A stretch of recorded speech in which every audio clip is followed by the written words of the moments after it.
In Montreal, you expressed some shock at Quebec opening up a trade office in Tel Aviv. Raised a few eyebrows because Tel Aviv isn't among the many disputed land in Israel. Do you believe that Israel has a right to exist? Israel does exist. Israel is a recognized member of the United Nations.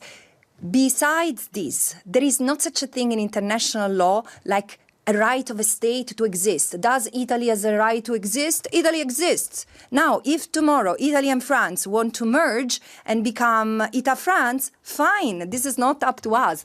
What is enshrined in international law is the right of a people to exist. So the state is there, the state of Israel is there, is protected as a member of the United Nations. Does this justify the erasure of another people? Hell no. Not 75 years ago, not 57 years ago, surely not today.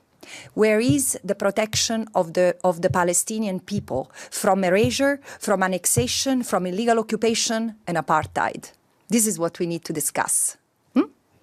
Your past comments on Israel and the war have been garnered some criticism with nations like Germany and France declaring their comments as anti-Semitic. With that in mind, you talk to me, are you able to acknowledge the role that Hamas has in this current conflict? Of course, I've always done. I mean, there is no question whatsoever about that.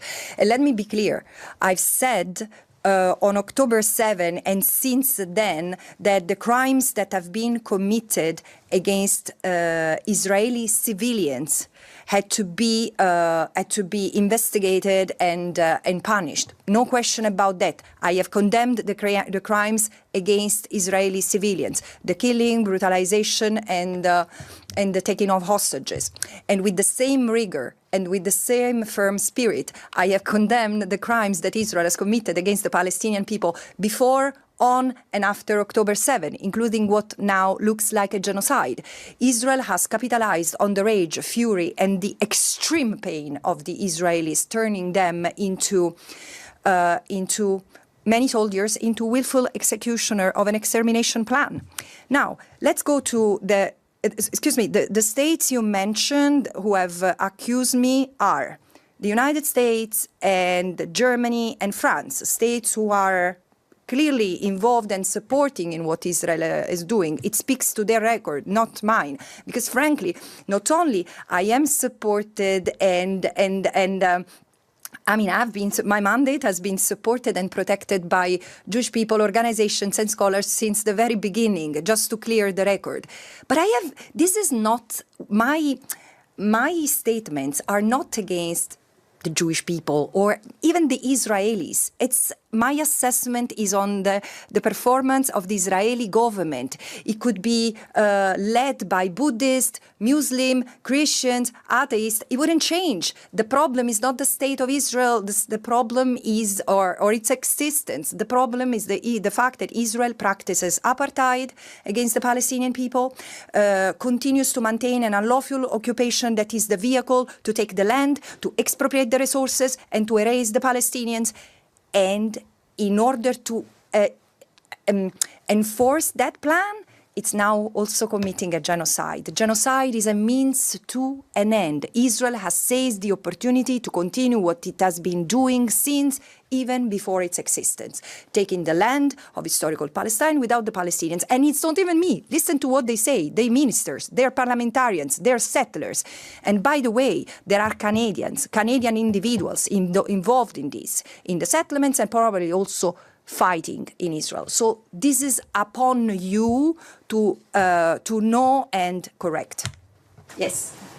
Can I ask about the two-state solution? The Foreign Affairs Committee here is studying what they call the quickest path to recognize a Palestinian state by the government of Canada. Do you think that is a useful exercise? Could it lead to peace if Canada does so?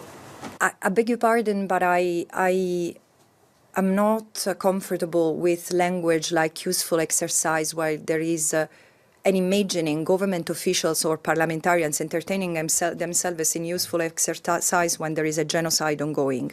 The priority is to stop the genocide. If the government here, the parliamentarians want to call it ceasefire, call it pear and apple, call it the way you want, but this is the priority.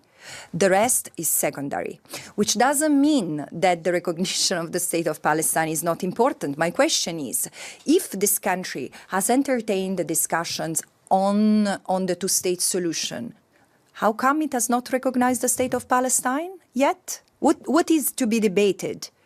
So again, recognition of the state of Palestine shouldn't take time, should be automatic, should be an act of coherence. Otherwise, if you don't recognize it, it means that you shouldn't be talking about that at all. Why are you even a voice in the debate? It's about coherence. I know that what I'm saying is blunt, but we need to be blunt because the impunity that has been granted to Israel for decades has led to this, which is a disaster both for the Palestinians and the Israelis. And again, diplomatic talks has been turned into a place to justify the unimaginable, the illegal. So yes, the state of Palestine should be recognized. Let's move on. But the point, the question is not that. The question is self-determination. Even if you recognize the state of Palestine and it's merely a perfunctory act, what do you do to realize the right of self-determination of the Palestinians? Is Canada spending any of its political capital to make sure that the genocide ends as soon as possible, the ceasefire, whatever?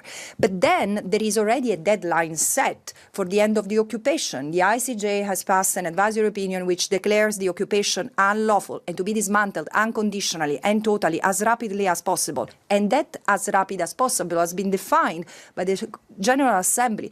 It must happen by September next year. What is Canada doing to ensure that the occupation is dismantled? And then, more than this, there is apartheid.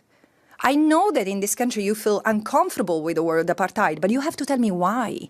Because I, together with Israeli human rights organizations, Palestinian human rights organizations, Human Rights Watch, Amnesty International, Harvard University, and thousands of Israelis, talk about apartheid and give you the evidence of it.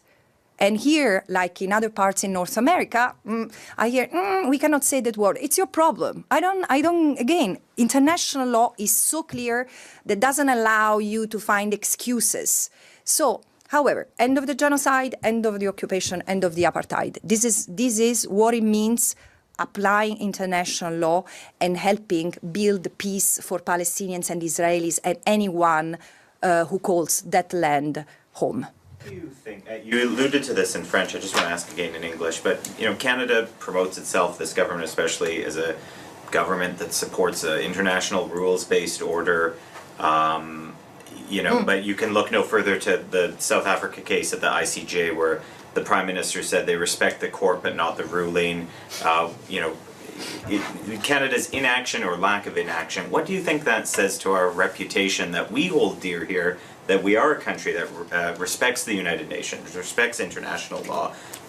How does this event, what's happening in Israel and Palestine, speak to our beliefs?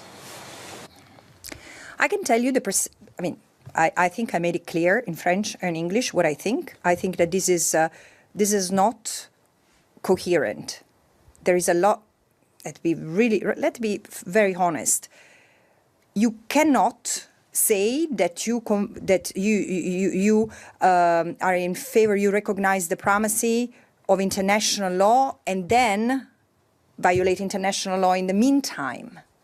You cannot say that you recognize the primacy of the International Court of Justice and then you depart from the application of the principles that have been dictated by that court.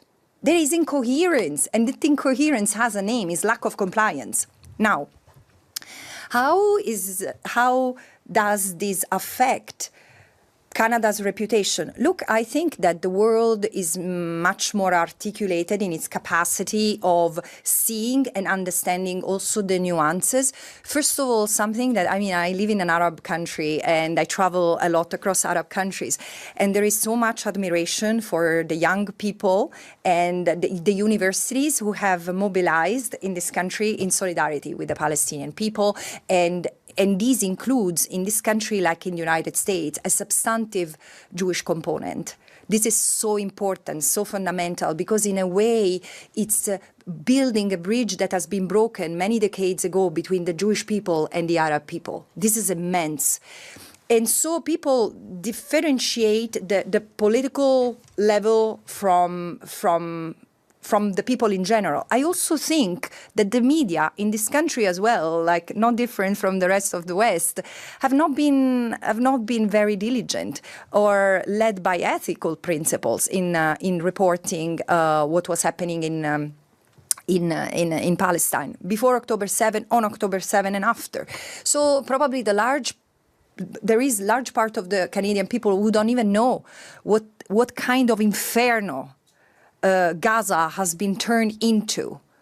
Women unable to find the basics, from running water, of course everyone, but as a woman, I mean, I would like people to empathize, to realize what it means having an entire family exterminated, not having hospitals anymore, all the universities destroyed, the 300 schools destroyed, all the UN buildings standing, 70% have been severely damaged and cannot be used. Gaza has been turned into rubble. Is it a war? No, it's not a war. Israel has predicated this genocide on the killing of terrorists, when the entire civilian population in Gaza has been qualified as terrorists, including the elderly, including the children, 17,000 children. That if I told you bunnies, there would be better reaction. But because they are Arab, we don't empathize. This speaks to our racists. And I say that as a European, I see that in us. And let's take this opportunity to do better, to recognize what doesn't work in our societies.